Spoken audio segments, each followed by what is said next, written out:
Hey guys, this is Pokemaniac101 and welcome back to another Minecraft Snapshot video. Today we're going over 20W46A, which isn't nearly as big as the one last week, but there's still some pretty interesting stuff in here. Now first off, we have a few texture changes from the last snapshot. I've set up a quick comparison, and overall, not much has changed, mainly just some tweaking with pixels and like brightness and stuff. So overall, I don't really see much of a difference, except for the candles on the bundles. I do really like the thicker candles. And then there's the bundle, which I don't really like the new texture of. I do like the brighter colors, that's really nice, but I really prefer the old bundle texture. So if they put like the brighter colors on the old texture, that would be really nice. Now something else that they changed with the bundles is now when you scroll over it, you can see there's that little plus sign there, and then when you start to put stuff inside the bundle, it'll start to fill up, and you can see every single item you put in there, unlike shulker boxes that just like list off 5 and then just say plus however many more. You can actually see everything you put in a bundle, which is really nice. The only thing I don't like about this is this seems to be the extent of it, which means you can't actually like go into the bundle and take things out that you would want without having to like do that and dump everything out onto the floor. So yeah, I really wish they would add something like that, some sort of inventory system, but it is nice that you can see what's in there now in a nice clean little GUI. There's also a few minor changes from the last snapshot. For example, the range from which lightning rods can detect lightning has been doubled. So I assume instead of like a 2x2 chunk area, it's a 4x4. So that's pretty nice. Also, the texture for when you're using a spyglass also has changed. Now it's a square, which is kind of strange, but I guess you can see more. So there is that. However, I still don't think it's enough for me to go completely spyglass over, the Optifine zoom. Now, one important thing to note, all these changed textures are not final. Mojang has actually said in the changelog that they really want to hear our opinions on this. So if you really like the new candles, or you really like the bundle, or you prefer the old spyglass texture, they want to hear about it, which is nice. I really like how Mojang has really been listening to us recently. So all these textures are experimental, and they can and probably will change before the final update comes out. So just let Mojang know what you think, and hopefully they'll listen to us and find a nice mixture that most people can agree on. Because let's be honest, it's impossible to please everyone. Now, I didn't really mention this in my video last week, but a lot of people point out that copper blocks are really expensive. So they have changed the recipe from, instead of 3x3, you just need 4 2x2 copper ingots to make a block. And then you can, of course, make all the other ones. So building with copper is now just a little bit cheaper, which is nice if you're doing this in survival mode. And also, when you're creating a world and you're in the world settings, previously you could only just click on these. Now you can use the scroll wheel to go in either direction, and if you shift click, it'll go in reverse. So normally, if you just normal click, it's survival, creative, hardcore. If you hold shift, you can just do in reverse, so hardcore, creative, survival, and then of course use the mouse wheel in either direction. And you can use these shortcuts for all the different buttons, so it's not just the survival mode. So because of that, instead of holding shift to create a debug world, you now have to hit alt. So for those of you who like to use the debug world a lot, which I don't personally, they have changed the key to create that. And now we get to the highlight of the snapshot, which is the powdered snow, which is actually pretty interesting.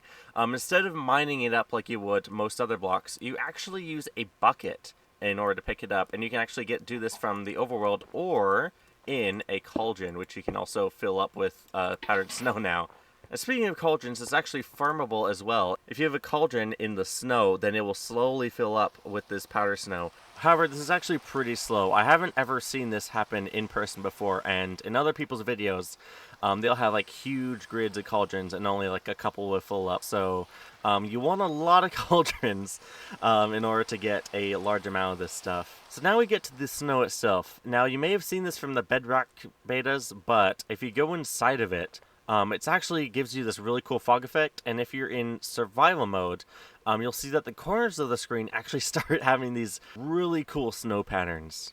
However, if you stay in here too long, you will start to freeze and take freeze damage. So you see my hearts just turned blue, which is a really cool texture. I really love that. But as you can see, you do start to slowly take damage. And when I say slow, I mean really slow. As you can see, it's not really doing much damage to me. If I had probably a few hearts with like no hunger to regenerate, then maybe I would die in like 30 seconds.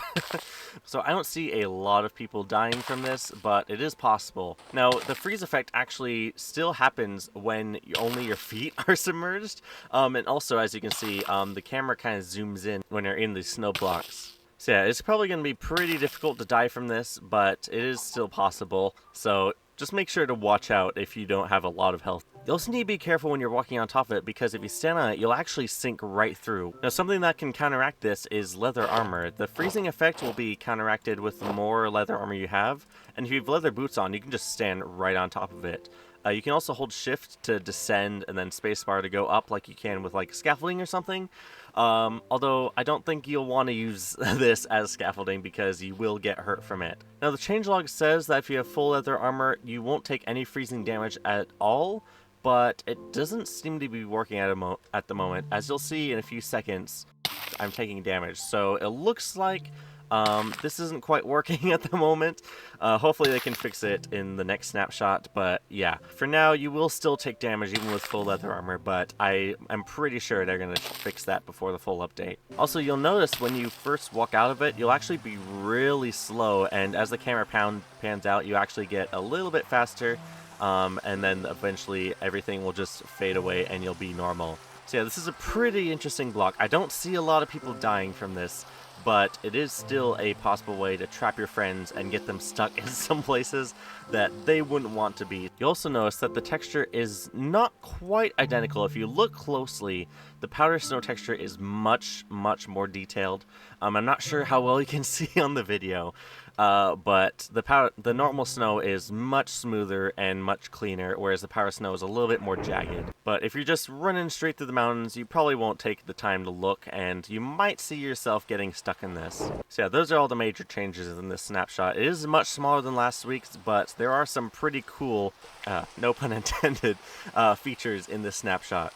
And of course, every snapshot has its fair share of bug fixes. You're supposed to be able to pick these up with Silk Touch, and for some reason in the last snapshot that just didn't work. So as you can see, that's been fixed, and you can now pick up the amethyst shards with Silk Touch. A pretty interesting one I found from the last snapshot is that when you had a shulker box nearby a shulker, then it would open and close along with the shulker. Now I did actually report this on the website, but by the time I did, there were already like 20 different duplicates, so it was obvious that a lot of people found this really quick, but it is still pretty funny. So yeah, that's been fixed in the snapshot.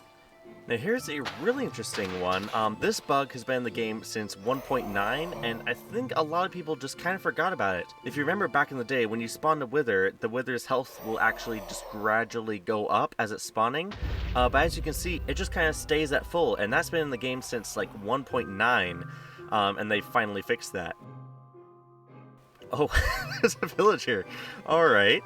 So now if I go ahead and spawn a wither in the newest snapshot, you'll see that its health will just gradually go up until it's at full, which I actually really like. I kind of forgot that that was a thing, but now that they've re-added it back into the game, I really like it. I don't know why it changed.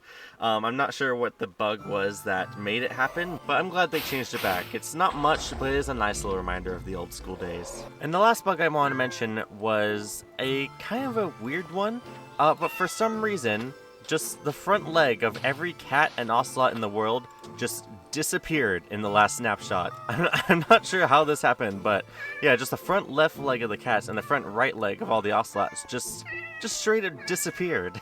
Kind of looks kind of sad, but yeah, that's been fixed in this new snapshot. So with that, that's going to be the end of this video. If you want to see more of these snapshot videos, let me know. I am really having fun with these. But until then, I hope you guys enjoyed, and I will see you in the next one. Bye!